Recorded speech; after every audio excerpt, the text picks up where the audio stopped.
એક ભાગ્ય બની જાય તો બધું જ આપોઆપ મળી જાય. પરમાત્મા નંદ બાબાના ઘરે પધાર્યા. 3 દિવસ સુધી ઉત્સવ ઉજવાતો રહ્યો અને એ ઉત્સવમાં કેટલાય લોકોએ ખૂબ લાભ લીધો. અને હવે આવી બારસ.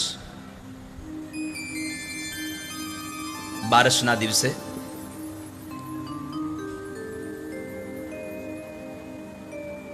ભગવાન મહાદેવને એમ થયું કે લાવ મારા ઠાકોરજીનું પ્રાગટ્ય થયું છે, એના દર્શન કરી આવું.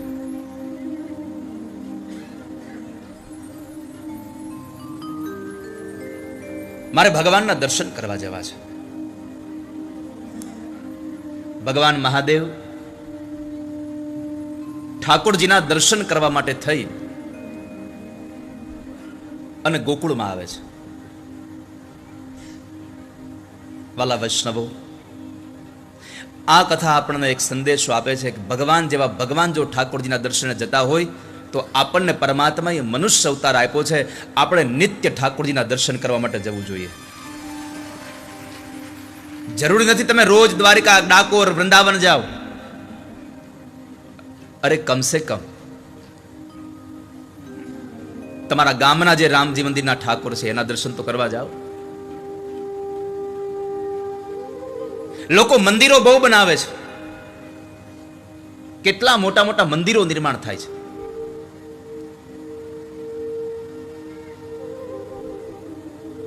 પણ દુઃખ સાથે કહેવું પડે છે કે કરોડો રૂપિયાના ખર્ચે બનેલા મંદિરમાં સંધ્યાના સમયે ભગવાન, નગારું અને પૂજારી સિવાય કોઈ નથી હોતું. કરોડો રૂપિયાના ખર્ચે બને છે. મારે એટલી જ પ્રાર્થના છે આ સંસારમાં મહાપુરુષોને, સંતોને, કે મંદિરો આપણી પ્રેરણાથી નિર્માણ થાય એ પર્યાપ્ત નથી. આપણે આપણા સેવકોને કહીએ કે તમે મંદિર બનાવો અને મંદિર બનાવે એટલાથી આપણે આનંદ થવાની જરૂર નથી કે હો મેં કીધું મારા સેવકે મંદિર બનાવી દીધું. પણ મારે આ સંસારના તમામ વક્તાઓને, તમામ સંતોને મારે પ્રાર્થના કરવી છે કે તમારો સેવક તમારી વાત માની અને મંદિર બનાવે તો સાથે તમારી જવાબદારી એટલી છે કે તમારા સેવકે મંદિર બનાવ્યું તો એ મંદિરમાં જવાવાળો વર્ગ તમે તૈયાર કરવાની તૈયારી રાખજો. સંતો અને વક્તાઓ મંદિરમાં જનારો વર્ગ તૈયાર કરે. મંદિરો નિર્માણ થાય પણ મંદિરમાં જનારા નહીં હોય તો મંદિરની શું કરશું? પણ આપણી બધી માનસિકતાઓ એટલી બધી આમ તમે જુઓ સંકુચિત બની ગઈ છે. સનાતનમાં જન્મ લીધા પછી પણ આપણે કોઈ બીજા સંપ્રદાયમાં જોડાયા. કોઈ સંપ્રદાય ખરાબ નથી, બધા જ સંપ્રદાયો સારા છે. પણ ક્યારેક ક્યારેક આપણને દુઃખ થઈ આવે કે આવી વિચારધારા નિમ્ન કક્ષાની હાવ. સંપ્રદાયના ધર્મગુરુઓ પોતાના આશ્રિતોના કાનમાં એવી એવી વાતો નાખે કે આપણા ભગવાનના મંદિર સિવાય બીજે ક્યાંય જવું નહીં. મારી પ્રાર્થના છે ધર્મગુરુઓને, સંપ્રદાયના વડાઓને, કે જે ગામમાં તમારા આશ્રિતો હોય એના કાનમાં એટલું તો નાખજો કે તમે રોજ આપણું મંદિર કદાચ દૂર હોય ન આવો તો કાંઈ નહીં, પણ તમારા નજીકમાં, તમારા ઘરની બાજુમાં જે મંદિર હોય મંદિરે રોજ દર્શન કરવા જાજો તમે. આટલું તો એના કાનમાં નાખી દો.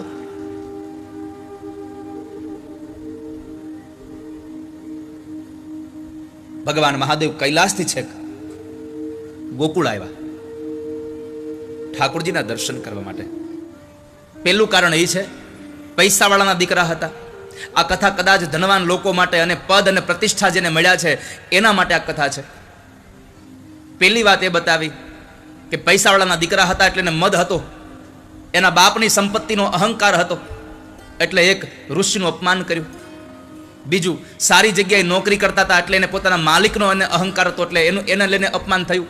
ત્રીજું, નશો કરેલો હતો, વારુણી મદિરામ પિત્તવા, એને મદિરા પીધો હતો એટલે નશો હતો, નશામાં માણસ ભૂલ કરે, ગુનો કર્યો. અને ચોથું, વ્યભિચાર, સ્ત્રીઓનો સંગ હતો. આ 4 દોષને લઈ અને એને શ્રાપ મળ્યો કે તમે જાઓ વૃક્ષથી રહેશો. કારણ કે આ નલકુબર અને મણિગ્રીવ બંને જણા સ્ત્રીઓની સાથે નદીમાં સ્નાન કરતા હતા અને નારદજી નીકળ્યા તો એના અંગોને ઢાંક્યા નહીં એટલે નારદે કીધું કે જળની જેમ ઉભા છો, જાડવા થશો. અને આ બંને જણા જાડવા થયા. આ કથા આપણને કહે છે કે આપણી પાસે સંપત્તિ હોય તો એની એટલી કાળજી રાખજો કે આપણી સંપત્તિ અને આપણા પદ અને પ્રતિષ્ઠાનો નશો આપણા સંતાનોને ચડી ન જાય કોઈ દિવસ. આપણા છોકરાઓને આપણી સંપત્તિનો નશો ચડશે તો સંતાનો હેરાન કર્યા વગર તમને નહીં દે ક્યારેય. તમારી સંપત્તિ તમને હેરાન કરી દેશે. માટે છોકરાઓને નશો ન ચડી જાય એની કાળજી રાખજો. આ બંને જણાને મુક્ત કર્યા ભગવાને. માં યશોદા દોડતા દોડતા આવ્યા છે અને આવીને તરત જ ભગવાનને દામણાથી છોડ્યા અને પોતાની છાતીએ લગાડીને લઈ ગયા. થોડો સમય વ્યતીત થયો એટલે માં યશોદાએ નંદ બાબાને કહ્યું કે નંદરાય, હવે ચાલો ને બીજે ક્યાંક રહેવા વયા જઈએ, અહીંયા મારા છોકરા પર ઘાત બહુ જાય છે. પછી વૃંદાવનમાં જવાનું નક્કી કર્યું રહેવા માટે. વૃંદાવનમાં રહેવા જાય એના પહેલા સુખ્યા માલણ ઉપર ભગવાન કૃપા કરી અને ગયા છે. અને બીજી બાજુ પરમાત્મા વૃંદાવનમાં જ્યારે રહેવા ગયા, આ સંસારમાં સુખિયા કોણ છે? શાંડિલ્ય ઋષિને પૂછ્યું હતું કે બાપજી મને ભગવાન કેમ મળે? તો કીધું કે નંદ બાબાના ઘરને પરિક્રમા કરતી રહેજે, તને ભગવાન મળશે. અને આજે ભગવાને મળ્યા. કહે છે કે બધા જ ફળનો ટોપલો સુખિયાએ ભગવાનને આપ્યો અને નાના એવા હાથની અંદર પરમાત્મા થોડાક જુવારના દાણા લઈ અને આપ્યા. તો જેટલા આપ્યા એમાં સંતોષ માન્યો એટલે સુખી છે. આ દુનિયામાં જેને સંતોષ છે એ જ સુખી છે. બાકી તેજુરી ભરી હોય અને છતાં પણ જો અસંતોષ હોય તો એ સુખી ન થાય કોઈ દિવસ ક્યારે આ સંસારમાં. જીવનમાં સુખી થવા માટેનું એક સૂત્ર યાદ રાખજો, જો પ્રાપ્ત હૈ વહી પર્યાપ્ત હૈ. જે મળ્યું છે એટલું બહુ છે, એમાં જ હું સુખી રહું તો તમે સુખી થશો, બાકી સુખી નહીં બની શકો. પરમાત્માએ સુખિયા ઉપર કૃપા કરી ભગવાન વૃંદાવનમાં ગયા. વૃંદાવનમાં પરમાત્મા વાછડાઓ ચરાવવા માટે જવાનું શરૂ કર્યું અને એમાં એક વત્સાસુર નામનો રાક્ષસ વાછડાનું રૂપ લઈ ભગવાનને મારવા માટે થઈ અને એમાં આવેલો. પણ પરમાત્માએ એ વત્સાસુરના પગ પકડી અને ધોબી કપડાને પછાડી અને ભગવાને એનો ઉદ્ધાર કર્યો. ભગવાને જ્યારે વત્સાસુરને માર્યો એટલે બાળકોએ એ જ સમયે જયકાર કર્યો, વૃંદાવન વિહારી લાલ કી જય હો. ભગવાન વૃંદાવન વિહારી લાલ બન્યા છે. ત્યાર પછી પરમાત્માએ યમુનાના કિનારે એક બગલો છે, એ બગલાનો ઉદ્ધાર કર્યો ભગવાને. બકાસુર નામનો રાક્ષસ બગલો બનીને આવેલો. યમુના એટલે ભક્તિ છે અને બગલો એટલે દંભ છે. પરમાત્માએ ભક્તિમાં દંભને મારવાની વાત કરી છે. અને પરમાત્માએ વાત કરી એવું નહીં, આ ગામડાની એક અભણ સ્ત્રી પોતાના દીકરાની વહુને સંદેશો આપતા કહે છે એટલે કસોટી કરવા માટે થઈ. કારણ કે ભગવાને મધુમંગલના મોઢામાંથી નીકળેલી છાશ પીધી. ભગવાને એક ગોવાળિયાએ ભગવાનના જે દહીંવાળા હાથ ચાટ્યા હતા, એ ગોવાળિયાના ચાટેલા હાથ ફરી પાછા ભગવાન ચાટે છે. અને ગોવાળિયો જ્યારે ભગવાનના હાથનું દહીં ખાતો હતો ને, ત્યારે ગોવાળિયો મોઢામાંથી બોલ્યો છે, આજ દધી મીઠો, આજ દહીં તો મીઠું છે પણ એનાથી વધારે મીઠો મદન ગોપાલ લાગે છે, ભગવાનનો હાથ લાગે છે. ઘણા ઘણાના હાથમાં મીઠાશ હોય.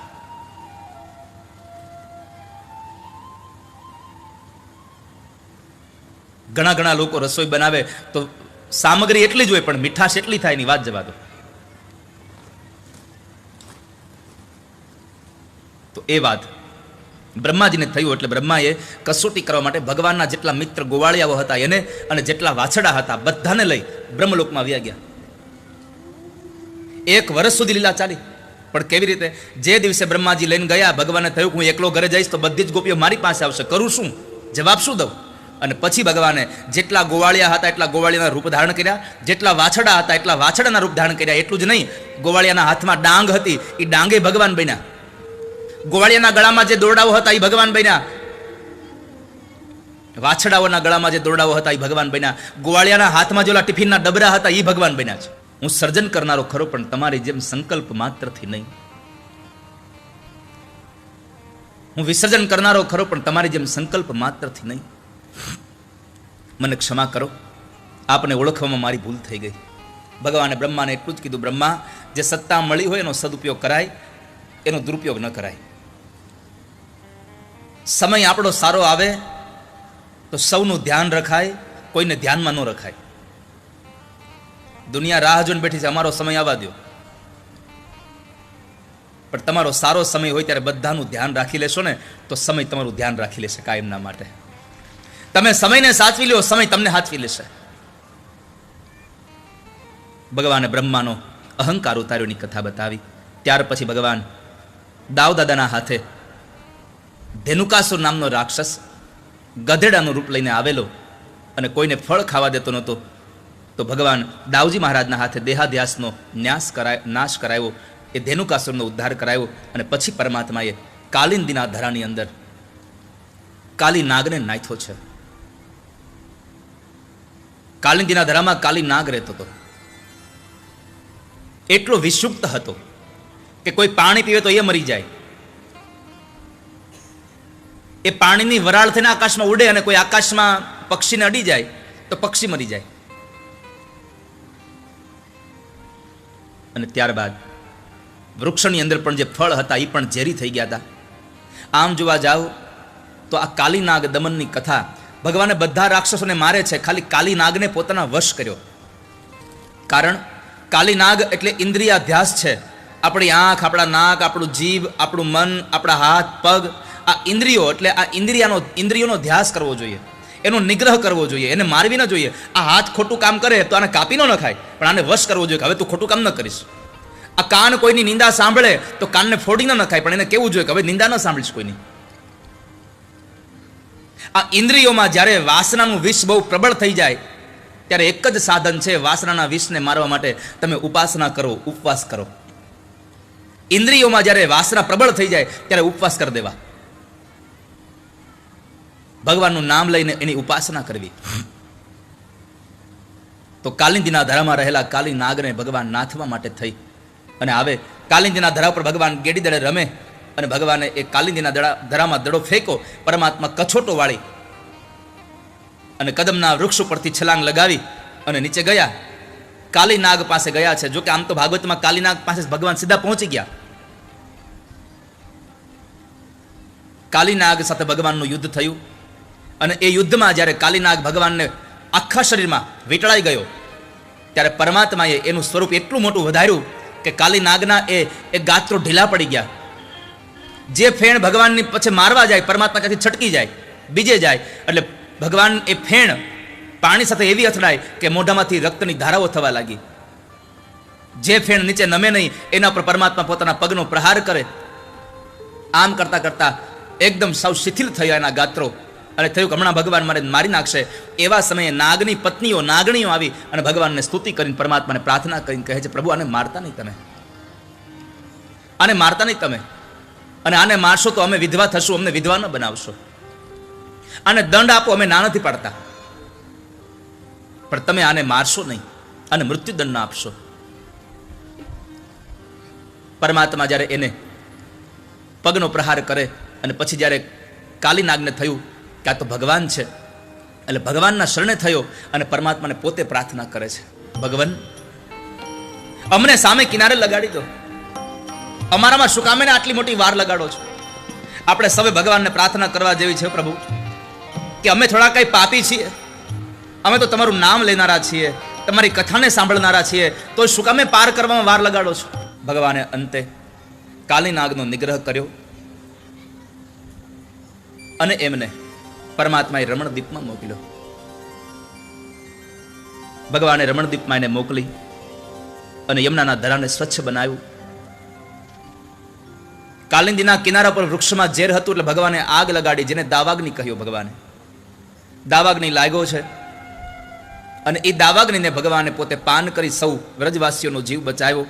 ત્યાર પછી પરમાત્માએ એક પ્રલંબાસુર નામના રાક્ષસને ગોવાળિયાનું રૂપ લઈ ભગવાનનો મિત્ર બનેલો હતો, દાવદાદાના હાથેનો ઉદ્ધાર કરાવ્યો. એ કથા બતાવી અને પછી ભગવાન ગોપાલ થયા, એટલે કે ગાયો ચરાવતા થયા. પરમાત્મા ગોપાલ બન્યા. વર્ષા ઋતુ અને શરદ ઋતુનું વર્ણન બતાવ્યું. વર્ષા ઋતુમાં પણ ભગવાન ગાયોને લઈને જતા હતા. માલધારીઓની આ નિષ્ઠા જુઓ.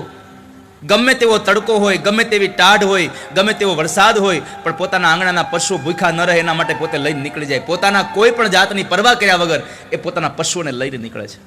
ભગવાન રોજ એના માટે જતા હતા. અને એ શરદ ઋતુના એ સમયમાં સરોવરમાં નવું જળ આવેલું, પ્રકૃતિએ નવો શિંગાર કરેલો, નવા પુષ્પ ખીલેલા હતા. અને એવા સમયે ભગવાન શૃંગાર કરી, વન્ય સંપત્તિનો શિંગાર કરી અને પ્રભુ જંગલમાં જઈ અને ભગવાન વેણુ નાદ કરે છે. પરમાત્માની વેણુ વાગી છે. ભગવાને વેણુને અધરાર્પિત કરી. અને આ કેવી વેણુ?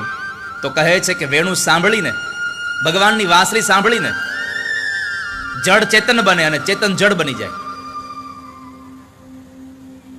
ગાયો પોતાના એ ઘાસને ખાતી હોય તો તણખલા બહાર રહી જાય અને ઘાસ ખાવાનું બંધ થઈ જાય.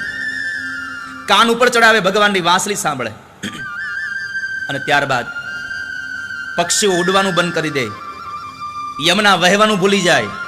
અને સૌથી અગત્યની વાત લખી છે કે જ્યારે ભગવાન વાંસળી વગાડે એ સમયે કદાચ કોઈ વાછડા એની માતાના એ આંચળમાંથી દૂધને લઈ અને પોતાના મોઢામાં ઘૂંટડો ભરે અને એ ઘૂંટડો ગળે ઉતારે એની પહેલા જો વાંસળી સંભળાઈ જાય તો એ દૂધનો ઘૂંટડો ગળે ઉતારવાનું ભૂલી જાય છે. આટલા મંત્ર મુગ્ધ બનાવી દે એવી ભગવાનની વાંસળી છે. એ વેણુ ગીતની કથા કે જેમાં ભગવાને વાંસળી વગાડી, જ્યારે ભગવાને વાંસળી વગાડી વેણુનાદ કર્યો એટલે મોરલો નાચતો હતો. ભગવાન એને પકડવા માટે પાછળ દોડ્યા. મોરલો આગળ દોડે, પાછળ પાછળ ભગવાન દોડે, એક પછી એક મોરલાના પીછા ખરતા જાય. આમ કરતા કરતા મોરલો ભગવાનને છેક દોડાવતો દોડાવતો વરસાનામાં વૃષભાનુના ફળિયામાં લઈ ગયો અને ત્યાં જઈને મયુર ઉભો રહી ગયો. ભગવાન કૃષ્ણ પણ ત્યાં પહોંચી ગયા. જેવા ભગવાન ત્યાં પહોંચ્યા એ જ સમયે વૃષભાનુ દુલારી રાધા પાણીની માટલી ભરી અને ભગવાન ત્યાં આવે છે. પહેલી વહેલી મુલાકાત ભગવાન કૃષ્ણ અને રાધાની કોઈએ ગોઠવી હોય તો મોરલાએ ગોઠવી હતી. અને એ મયુરે ભગવાનને રાધાજી સાથે મુલાકાત કરાવી એટલે ભગવાને કીધું કે તારો આ ઉપકાર કેમ ભૂલું, એટલે આજથી તારું મયુર પંખ હું કાયમના માટે મારા માથામાં ધારણ કરીને રાખીશ. ભગવાને મયુર પંખ પોતાના માથામાં ધારણ કર્યું છે. કનૈયાના પ્રેમ માટે આપણે જે દોડીએ છીએ, આ વાંસળીએ ક્યાં પુણ્ય કર્યા હશે કે આજે આ વાંસળી આપણા કનૈયાના હોઠનો તકિયો કરીને સૂતી છે. અને ત્યારે જંગલમાં ઉગેલા વાંસ અને વાચા ફૂટી કે ગોપીઓ, કનૈયાના હોઠનો તકિયો આમને આમ નથી મળ્યો.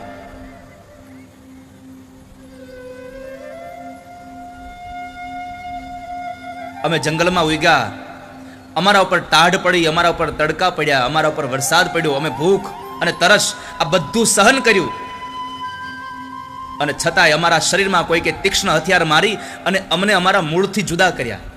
એ દુઃખને સહન કર્યા. અમને એમ થયું કે હવે દુઃખ નહીં આવે, પણ ઘરે લઈ ગયા પછી અમારા શરીરના નાના નાના ટુકડા કર્યા. એ દુઃખને સહન કર્યા.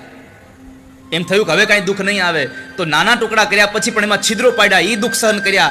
આ બધા દુઃખને સહન કર્યા ને એટલે આજ કનૈયાના હોઠનું સુખ અમને પ્રાપ્ત થયું છે. અને રહી વાત બે બીજી અલગ, સાંભળો, કૃષ્ણ અમને એની હારે એટલા માટે રાખે છે કે અમે અંદરથી ખાલી છીએ. અમે તમારી જેમ ભર્યા નથી કામ, ક્રોધ, લોભ, મદ, મોહ, મત્સર, ઈર્ષાથી. તમારે પણ કૃષ્ણની સાથે રહેવું હોય, કૃષ્ણ તમને એની સાથે રાખે આવી ઈચ્છા રાખતા હોય તો કામ, ક્રોધ આદિ ષડ રીપુઓને કાઢી નાખો, પછી કૃષ્ણ તમને તમારી સાથે રાખશે, એની સાથે રાખશે. કાઢી નાખો એને. અને છેલ્લી વાત કે અમે કૃષ્ણ જેટલું બોલાવે એટલું જ બોલીએ છીએ, વધારે નથી બોલતા. વાદ્યો બહુ બધા છે પણ સૌથી શ્રેષ્ઠ વાદ્ય કોઈ હોય તો એકમાત્ર વાંસળી છે. કારણ જે માણસ વાંસળી વગાડે એને પોતાને જીવવા માટે જે પ્રાણ જોઈએ એ પ્રાણ એ વાંસળીમાં પૂરવાનો, ત્યારે વાંસળી વગડે છે. બાકી તો ઘણા બધા વાદ્યો એવા છે કે જેને તમે થપાટું મારો તો વગડે, ઘણાને તમે હવા ભરો તો વગડે, પણ વાંસળી એક એવી છે કે પોતાને જીવવા માટેનો જે પ્રાણ છે એ એમાં આપવાનો છે. અને એ પરમાત્માએ વાંસળી વગાડી, વેણુ વગાડી અને ભગવાને બધી ગોપીઓને પાગલ બનાવી, તન્મય બનાવીને ગોપીઓએ વેણુ ગીતની રચના કરી. એ કથા બતાવી અને પછી સ્ત્રીઓ કાત્યાયની વ્રત કરે ભગવાનને મેળવવા માટે, પરમાત્માની પ્રાપ્તિ માટે કાત્યાયની વ્રત થયું. વસ્ત્રહરણ લીલાની કથા છે. ભગવાનને પતિ તરીકે મેળવવા છે. માતાજીની સેવા કરતા કરતા ભગવાન પોતે પૂજ્ય બન્યા છે અને બધાની સેવા સ્વીકાર કરે છે. નંદ બાબાએ જ્યારે ભગવાનને ચંદન કરતા હતા ત્યારે ભગવાન પોતે બોલ્યા છે, બાબા મારા ઠાકોરજીને ચંદન ઓછું લગાડજો હો, શિયાળો છે ને, શરદી લાગી જાય. આપણને થાય પથ્થરને ચંદન લગાવે તો એમાં શું શરદી લાગવાની હતી, પણ ભગવાને કહ્યું છે પથ્થરને નહીં, ભગવાનની મૂર્તિ સાથે તમે જ્યારે કાંઈ પણ વસ્તુ કરો ત્યારે સમજવું આ ભગવાન છે. આમાં મૂર્તિમાં તમને ભગવાનની જો પ્રીતિ નહીં થાય તો પરમાત્મા દર્શન નહીં આપે કોઈ દિવસ. માટે મૂર્તિમાં ભગવાન છે એમ સમજી અને ભગવાનની આપણે પૂજા કરવી જોઈએ. ત્યાર પછી પરમાત્માને ભોગ ધરાવ્યો, બધાને ભગવાનનો પ્રસાદ મળ્યો. એ સમયે ઇન્દ્રને ખબર પડી એટલે ઇન્દ્ર પોતે સાંવર્તક નામના પ્રલયંકર મેઘને મોકલે અને વરસાદ વરસાવે. અને ભગવાને ડાબા હાથથી એ પર્વતને તોડ્યો અને નીચે બધા આવ્યા. આ વાત આપણને બતાવે છે આ દુનિયામાં કોઈ નિરાશ્રય નથી, સૌને ભગવાનનો આશ્રય છે. બીજી વાત, સૌએ લાકડીના ટેકા આપ્યા હતા. આ વાત તમે જાણો છો બધા. સવે ગોવાળિયાઓ લાકડીના ટેકા આપતા હતા. હવે મારે તમને એટલું જ કહેવું છે, ગોવાળિયાઓ જ્યારે લાકડીના ટેકા આપતા હતા, આ કથા આપણને બધાને અત્યારે વર્તમાન સમયમાં એક ઉપદેશ આપે છે કે આપણા સમાજનો, આપણા જ્ઞાતિનો, આપણા ગામનો, આપણા વિસ્તારનો કોઈ પણ નાનો માણસ જ્યારે સમાજ માટે મોટું કામ હાથમાં લે, ત્યારે સમાજના મોટા માણસોએ એને પોતાનો સહકારનો ટેકો આપવો જોઈએ એને. પણ આપણે શું થાય છે, નાનો કોઈ માણસ જો કોઈ મોટું કામ હાથમાં લઈ લે તો મોટા માણસો અદબ પાડીને બેહે છે, જોવા તો દો ક્યાં સુધી જાય છે. કોઈ માણસની હિંમતને ન તોડશો ક્યારેય, એને સાથને સહકાર આપીએ. તો ભગવાનને સૌએ સહકાર આપ્યો. 7 દિવસ આ લીલા કરી ભગવાને, અને એ લીલા સાથે આપણને સંદેશો આપ્યો છે કે જ્યારે ભગવાને હાથ લીધો અને પર્વત નીચે આવ્યો, એમ પરમાત્મા કહે છે કે આ શરીર રૂપી ગોવર્ધન પણ મેં ધારણ કર્યો છે. જ્યારે મારી હાથમાંથી મારી શક્તિ લઈ લઈશ ત્યારે તમારા બધાને નીચે પડી જવાનો આ દેહ, આ ગોવર્ધનને 7 દિવસ પણ મેં ધારણ કરી રાખ્યો છે. આ લીલાઓ સાથે ભગવાને ઇન્દ્રનો અહંકાર ઉતાર્યો. એક કથા ભગવાન સુખદેવજી મહારાજ બતાવે રાજા પરીક્ષિતને. એકાંતમાં આવી અને ઇન્દ્રએ ભગવાન પાસે ક્ષમા માગી અને એટલું જ કહ્યું, ભગવાન મને ક્ષમા કરી દો.